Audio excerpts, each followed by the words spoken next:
Eu? A gente tem que gravar mesmo hoje? Sim, Tem que? claro.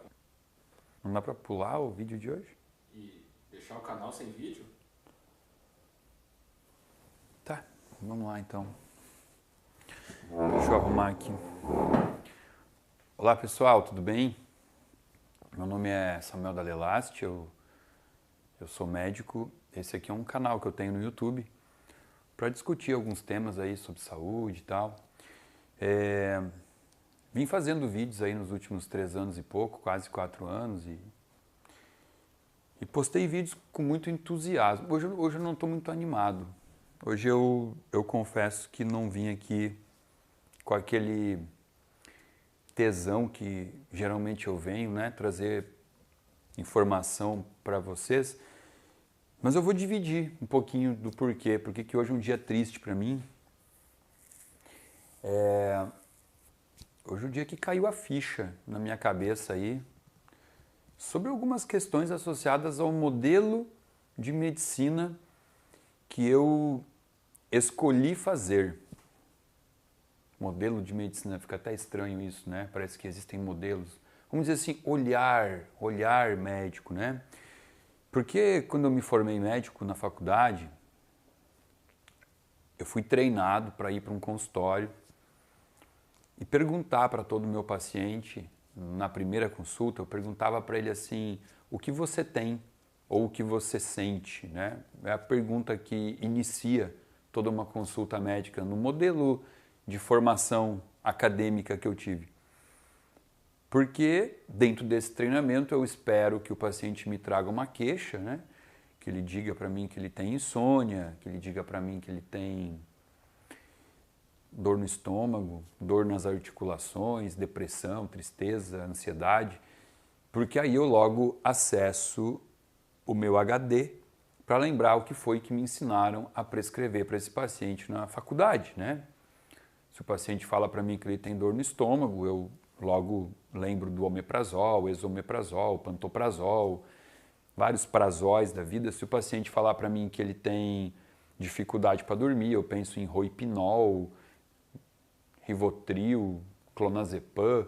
Se ele está triste, eu prescrevo para ele fluoxetina, amitriptilina, posso dar um Lexapro, desvenlafaxina, e assim vai, né? Se ele trouxer uma alteração de exame, como um colesterol alto, eu posso prescrever Crestor, simvastatina, Lipitor. Se for triglicerídeo alto, eu vou dar um ciprofibrato. Se a glicose subiu, eu dou para ele talvez um Forxiga, dou para ele glibenclamida. Pressão subiu, também tem remédio para isso.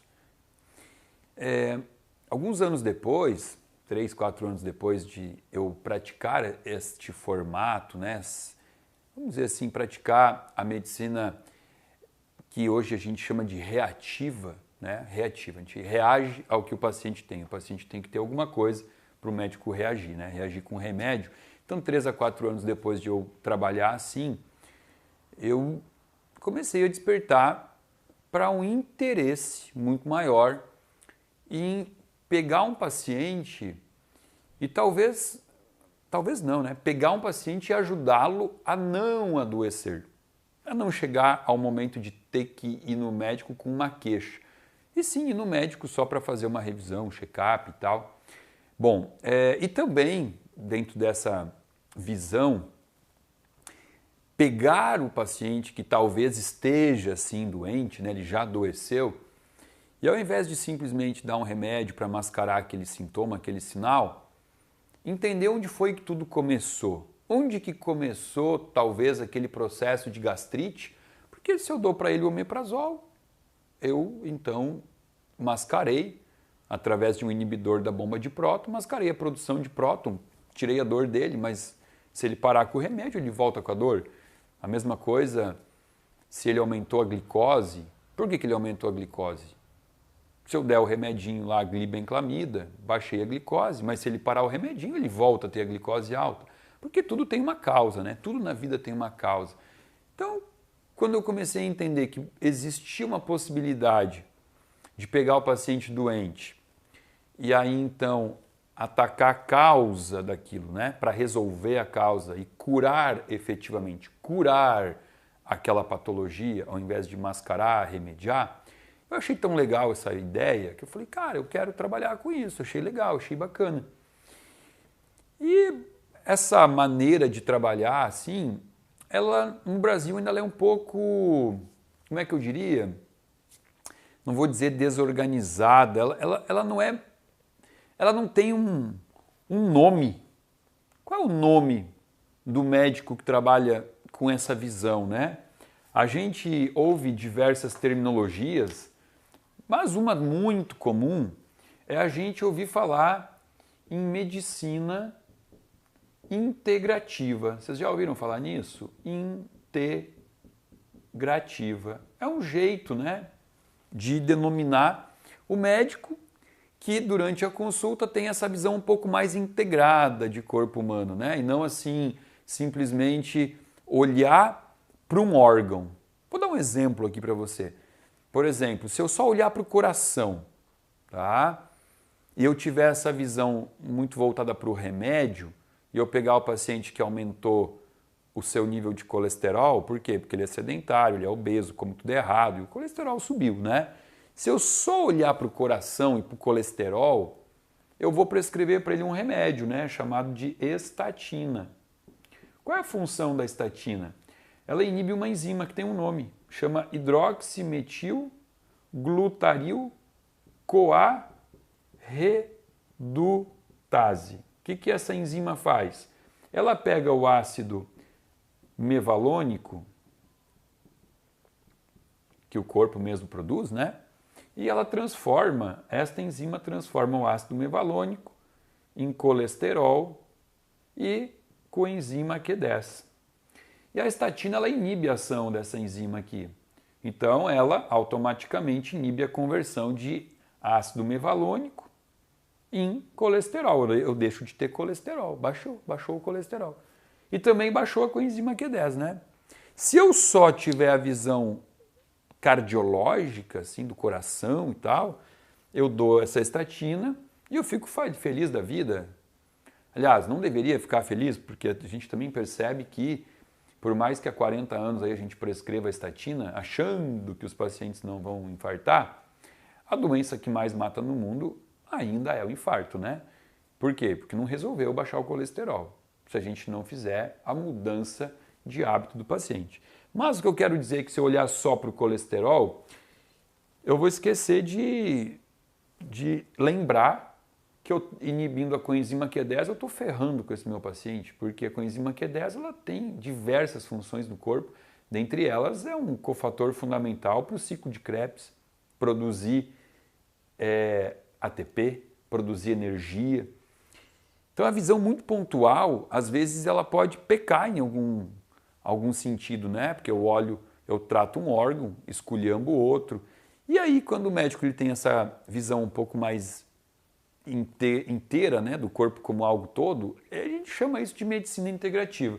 Isso é especialidade médica? Não, isso não é especialidade médica. E por não ser uma especialidade médica, é apenas uma forma de olhar o paciente, isso aqui vem sido atacado veementemente por próprios colegas nossos, colegas médicos, que muitas vezes trabalham com um olhar muito focado, assim, né? Aquele médico... Claro que hoje a gente não pode falar que um cardiologista não tem um olhar integrativo. Tem diversos cardiologistas. Aqui na minha própria clínica, eu tenho um cardiologista, Dr. Walter Pim. Ele é um cardiologista que ele não olha o coração como algo isolado, ele olha o corpo como um todo. A nossa ginecologista que trabalha aqui não tem aquela visão única e exclusiva de útero, de aparelho reprodutor feminino, ela olha a mulher como um todo. O nosso neurologista, né, o Dr. Rafael, o que ele fala para nós? Ele fala, nossa, eu me formei, eu fiz uma especialidade em neurologia e nunca imaginei que eu fosse estudar tanto intestino. Ele quase não estuda cérebro, ele estuda intestino porque ele entendeu que o cérebro é refém do intestino. Mas enfim, embora existam muitos profissionais especialistas num órgão que estão despertando para uma visão integrativa, a gente sabe que isso ainda é a minoria. E a maioria que ainda trabalha com aquele olhar muito focado, esquecendo que aquele órgão faz parte de um corpo, esses médicos muitas vezes eles usam termos um pouco até agressivos para acusar o médico que trabalha com a visão integrativa. Eu vou dizer aqui dois termos que eu ouço há muito tempo. Um deles é que esses médicos são todos picaretas. A gente ouve assim, ó, médico integrativo, que eu volto a dizer, não é uma especialidade, é um olhar médico. Médico integrativo é picareta, ou também a gente ouve falar muito em charlatão, né? Charlatão. Duas palavras aqui que são usadas para acusar o médico integrativo. E você sabe que por muito tempo eu achava que isso estava errado. Eu falava assim, não pode, isso é uma acusação falsa. E por que hoje eu estou num dia triste aqui conversando com vocês? Porque recentemente eu acabei de descobrir que isso é uma grande verdade. Sabiam disso? Médicos com olhar integrativos, além de picaretas, são tremendos charlatões. Cheguei até a engasgar aqui para falar. Tremendos charlatões. E sabe quando que eu tive essa visão? Eu tive essa visão há um mês, eu acho, que eu fui participar de um Congresso Internacional de Medicina Ortomolecular, que também não é uma especialidade médica, é uma abordagem um pouco diferente da medicina, né? E foi o 7º congresso que eu fui, congresso internacional, foi o 7º congresso internacional que eu fui, que é um congresso onde tem 3 dias de palestras, com médicos, todos eles trabalhando com visão integrativa e falando dos mais diversos assuntos. Então, nesses 7 anos, de 3 dias de palestra, com diversos temas, eu ouvi falar sobre câncer, eu ouvi falar sobre reumatismo, sobre demência, né, Alzheimer, sobre Parkinson, eu ouvi falar sobre doenças autoimunes, sobre diabetes, sobre hipertensão, sobre infarto, sobre AVC, sobre esclerose. Eu ouvi praticamente todas as doenças que acometem o corpo humano. E aí cada médico na sua área, tem muitos especialistas lá, né? Eles trazem a visão da prevenção, como prevenir essas doenças e como tratá-las de forma a curar quando possível. Curar, né? Não remediar com remédios, curar, como atuar de forma a curar. E você sabe que nesse congresso foi quando a minha ficha caiu e eu pensei, realmente, nós aqui todos, né? Porque todos os médicos que estavam lá, eles têm esse olhar integrativo, todos nós aqui trabalhamos de uma forma errada. Errada. Por que errada?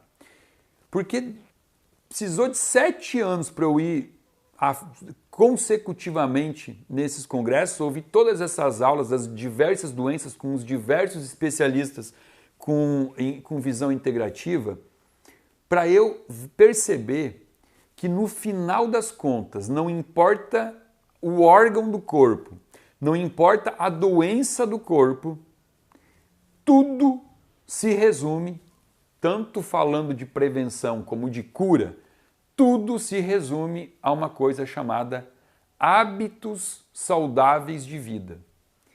E nós, a maioria dos médicos que trabalha com medicina integrativa, nós cobramos pela nossa consulta. Uma coisa até justa, né? Eu sou um profissional, eu preciso cobrar para poder pagar minhas contas.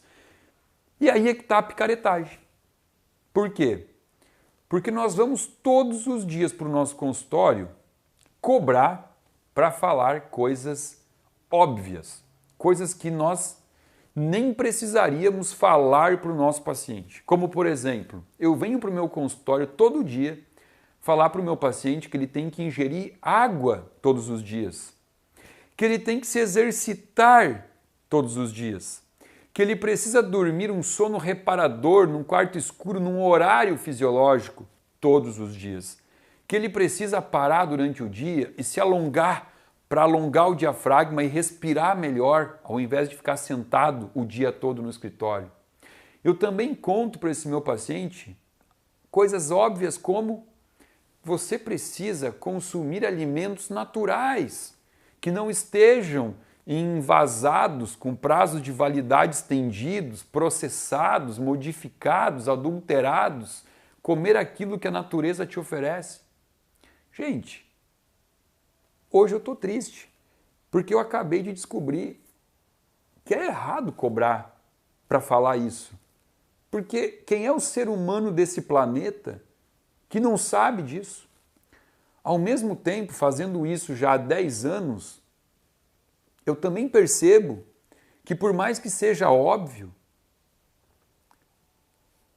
o cérebro humano tem uma dificuldade extrema de absorver o que é simples. Sabe o que é simples e óbvio? Está na tua cara, você não enxerga isso. De tão óbvio e simples que seja. A gente busca coisas complexas, né?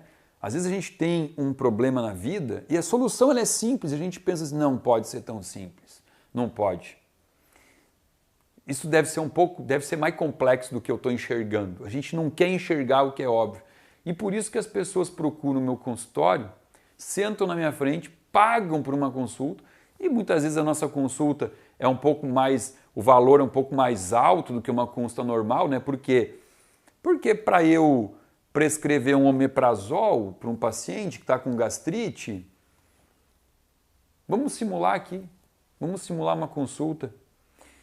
Por favor, o senhor pode entrar aqui, pode sentar. Tudo bem? Qual é a sua queixa? Ah, doutor, eu estou aqui porque uma semana para cá, depois que eu fui para uma feijoada no interior lá, eu comi um pouco demais e de lá para cá eu tenho sentido uma dor no estômago. Nossa, piora muito quando eu tomo café, piora muito quando eu bebo refrigerante.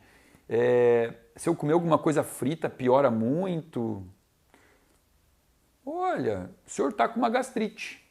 O senhor está com uma gastrite. Só um pouquinho que eu tenho a solução para o senhor aqui.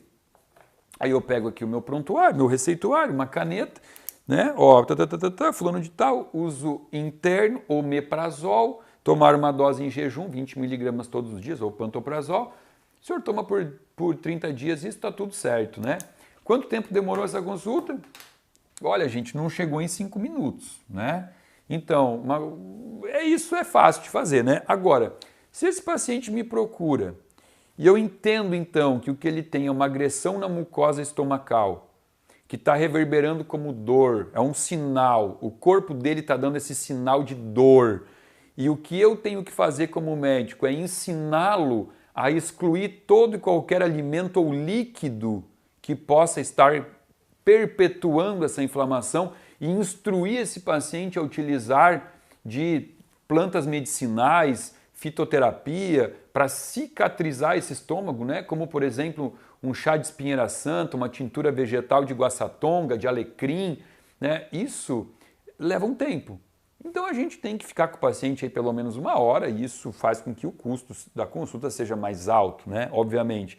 E aí, mais uma vez, então eu reforço a ideia de que eu estou cobrando para falar para o paciente coisas tão óbvias que ele mesmo poderia descobrir, porque ele mesmo disse na consulta, né? Quando eu tomo refrigerante, me dói. Quando eu tomo café preto, me dói. Quando eu como fritura, me dói. Ou seja, ele já sabe disso. O que ele teria que fazer? Parar com isso, né? Só que nesse momento, se eu prescrever um remédio para ele que tire a dor dele e permita que ele continue consumindo esses alimentos, você sabe o que eu estou fazendo com esse paciente? Como médico, eu estou atrapalhando ele. E teve um professor meu, anos atrás, numa pós-graduação, ele começou a primeira aula falando assim, olha, quando você tiver um paciente na tua frente e te trouxer queixas, muito antes de pensar o que dá para esse paciente, pense o que tirar dele. É mais bonito e sábio tirar dele do que sair dando. A maioria das vezes isso funciona. Porque se você não tirar e só der para o paciente, como um remédio desses, o que você está fazendo é atrapalhando ele. Você está atrapalhando esse paciente. Porque se você não der o remédio, ele sozinho vai descobrir o que ele tem que fazer para melhorar, né? E sabe onde é que você vê isso na prática aqui, para corroborar com essa ideia que eu estou trazendo para você? Você vai ver isso abaixo dos comentários dos meus vídeos. Por exemplo, se você pegar lá o meu vídeo sobre leite, que é um vídeo que passou de 1 milhão de views, leite, queijo e tal, e você for assistir, for ler os quase 15 mil comentários que tem lá, são os 15 mil comentários onde 2 mil comentários são pessoas falando assim, mentira tua, Samuel, porque minha avó tomou leite a vida toda, morreu aos 90 anos, morreu bem. Claro que a gente não sabe o que é morrer bem, né? Muitas vezes morreu bem, mas morreu bem tomando 5 remédios por dia para viver. Mas enfim, tem uns 2 mil comentários desses. E tem uns 13 mil comentários de gente que fala assim, parei de tomar o leite, sumiu minha acne. Parei de tomar o leite, sumiu minha rinite. Parei de tomar o leite, sumiu minha dermatite. Ou seja, coisas óbvias que eu nem deveria contar para o paciente. Será que eu teria que contar para o paciente que por ele ser um mamífero humano, ele não deveria tomar leite de cadela, de égua, de vaca, de rinoceronte, sei lá, de qualquer outro bicho? Por quê? Porque o leite dele é o leite da mãe dele. Isso não é óbvio, mas eu tenho que contar, porque as pessoas não pensam. Talvez não pensam porque a vida está tão corrida que a gente pensa muito mais em como ganhar dinheiro, pagar as contas, né, manter o aluguel em dia, do que ficar pensando sobre saúde. Então, hoje, esse picareta charlatão aqui veio aqui pedir desculpa para vocês por estar exercendo uma medicina onde eu cobro para falar o óbvio. Mas, como missão de vida, eu vou continuar vindo aqui toda semana trazer informação de graça para vocês, mas infelizmente eu só vou trazer informações óbvias, porque é com o óbvio e com a simplicidade que a gente consegue conquistar a saúde.